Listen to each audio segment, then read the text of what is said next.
Media pembelajaran dapat didefinisikan sebagai alat bantu berupa fisik maupun non-fisik yang sengaja digunakan sebagai perantara antara tenaga pendidik dan peserta didik dalam memahami materi pembelajaran agar lebih efektif dan efisien, sehingga materi pembelajaran lebih cepat diterima peserta didik dengan utuh serta menarik minat peserta didik untuk belajar lebih lanjut. Secara umum, media pembelajaran dapat diartikan sebagai benda yang digunakan untuk menyalurkan materi pembelajaran kepada peserta didik dalam proses pembelajaran. Terdapat 3 fungsi utama dalam media pembelajaran. Fungsi pertama yaitu memotivasi minat atau tindakan, di mana media pembelajaran dapat direalisasikan dengan teknik yang menarik dan menghibur. Fungsi kedua yaitu menyajikan informasi, yang mana media pembelajaran dapat digunakan dalam rangka penyajian informasi di hadapan sekelompok peserta didik. Fungsi yang ketiga yaitu sebagai tujuan pembelajaran, di mana media pembelajaran berfungsi untuk tujuan belajar, serta informasi yang terdapat dalam media harus melibatkan peserta didik baik dalam benak ataupun mental maupun dalam bentuk aktivitas yang nyata sehingga proses pembelajaran dapat terjadi. Terdapat 3 metode pembelajaran. Yang pertama, discovery learning. Siswa menemukan sendiri informasi tentang letak benda dan keberadaan seseorang melalui eksplorasi dan percobaan dengan papan magnet. Guru memberikan petunjuk dan bimbingan, tetapi siswa yang aktif mencari dan menemukan jawaban. Yang kedua, game-based learning. Pembelajaran dilakukan melalui permainan yang melibatkan papan magnet, di mana siswa harus menempatkan benda sesuai instruksi soal. Permainan ini dapat berupa kompetisi antar kelompok untuk menambah motivasi dan keterlibatan siswa. Yang ketiga, collaborative learning. Siswa bekerja dalam kelompok untuk menyelesaikan tugas-tugas yang diberikan seperti membuat peta kelas dan menempatkan benda pada papan magnet. Setiap anggota kelompok memiliki peran yang berbeda, seperti penanya, penjawab, dan pengonfirmasi. Kompetensi dasar. Secara pengetahuan, siswa diharapkan dapat membedakan ungkapan memberi dan meminta informasi terkait keberadaan suatu benda mati dan benda hidup, arimas atau imas. Secara keterampilan, siswa diharapkan dapat mendemonstrasikan ungkapan terkait keberadaan suatu benda mati dan benda hidup, arimas atau imas. Terdapat beberapa media pembelajaran yang kami buat. Yang pertama ada papan magnet, digunakan untuk menempatkan benda-benda sesuai instruksi soal, membantu visualisasi dan pemahaman siswa tentang letak benda. Kedua, kertas soal dalam bentuk cabutan, berisi instruksi tentang letak benda yang harus ditempatkan pada papan magnet, memungkinkan variasi dan interaksi dalam pembelajaran. Langkah-langkah pembelajaran. Tahapan pembelajaran yang pertama yaitu pendahuluan.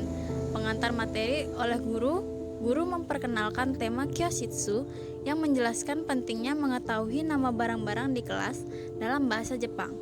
Guru menunjukkan beberapa barang di kelas dan menyebutkan namanya dalam bahasa Jepang untuk menarik perhatian siswa.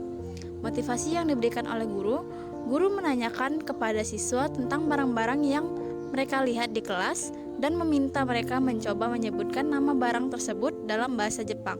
Guru memberikan pujian dan dorongan kepada siswa yang berpartisipasi aktif.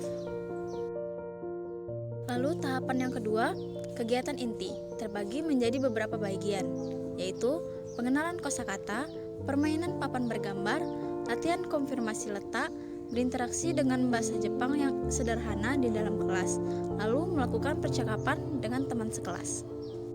Yang terakhir, tahapan penutup, refleksi yang diberikan guru mendiskusikan dengan siswa apa yang telah dipelajari dan kesulitan yang dihadapi selama kegiatan.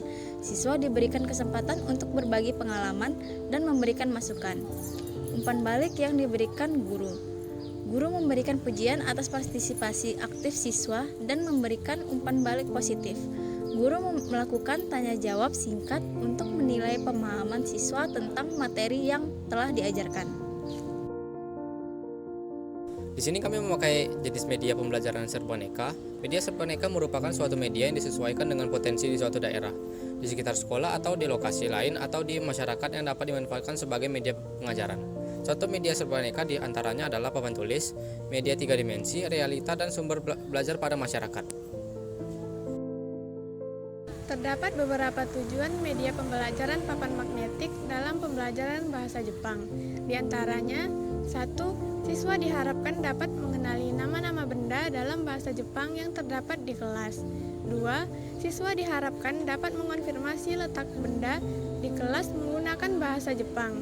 3. Siswa diharapkan dapat bertanya dan mengonfirmasi keberadaan seseorang di suatu ruangan. Baik, selanjutnya adalah proses. 1. Cetak gambar. Langkah pertama merupakan pembuatan gambar yang dapat dicetak atau digambar sendiri, agar mudah dapat dicetak melalui internet. Selanjutnya dicetak dengan bentuk poster A2 yang berbahan gloss atau doff. 2. Papan. Potong papan sesuai ukuran. Karena poster berukuran A2, maka dapat dipotong kurang lebih 42 x 59 cm atau dilebihin 1-2 cm. 3. Magnet. Rekomendasi yang dipakai adalah magnet yang menyeluruh, yaitu lembaran magnet, sehingga seluruh area dapat tercover dalam bagian magnet. Namun alternatif yang dapat dipakai yaitu meletakkan magnet pada beberapa area yang ingin diletak. 4. Objek. Setelah meletakkan magnet di belakang poster, maka selanjutnya membuat objek. Karena di sini bertema kelas, maka objek yang dibuat adalah alat-alat yang di kelas. Objek yang telah dibuat akan dilem dengan magnet agar dapat menempel dalam poster. Cara memainkannya yaitu sensei menanyakan barang apa saja yang berada di kelas.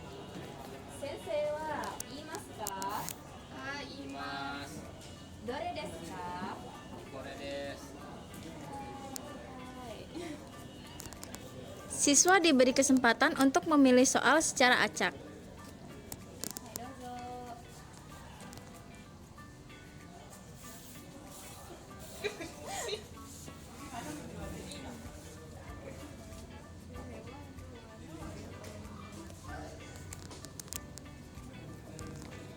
Siswa melaksanakan perintah yang ada di soal.